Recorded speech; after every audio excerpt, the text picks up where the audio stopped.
हिंदुस्तान और सऊदी अरब में एक ही दिन ईद उल फितर का इम्कान। रोजनामा सालार बेंगलुरु के सफ़ह अव्वल पर शाया खबर। जी हां दोस्तों, आज यानी बरोज मंगल रोजनामा सालार के सफ़ह अव्वल पर यह खबर शाया हुई है कि हिंदुस्तान और सऊदी अरब में एक ही दिन ईद उल फितर मनाने का इम्कान है, चांसेस हैं। सऊदी अरब और मशरिक़ वस्ता के दीगर ममालिक में ईद उल फितर 22 अप्रैल 2023 बरोज़ हफ्ते को मनाने का इम्कान है। वैसे उमूमी तौर पर हिंदुस्तान में ईद उल फितर सऊदी अरब के एक दिन के बाद मनाई जाती है।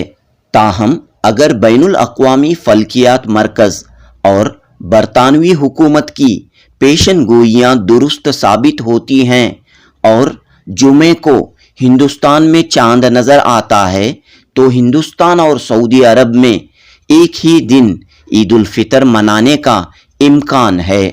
वाज़ह रहे कि ईद उल फितर की तारीख के तयन के लिए चांद का नज़र आना ज़रूरी है, इसलिए कुछ भी हतमी नहीं है और ये सब कुछ हिलाल के देखने पर मुनहसिर है। ताहम हिंदुस्तान के सऊदी अरब के साथ ईद उल फितर मनाने के इम्कान को रद्द नहीं किया जा सकता। बशुक्रिया। रोजनामा सालार बेंगलोर।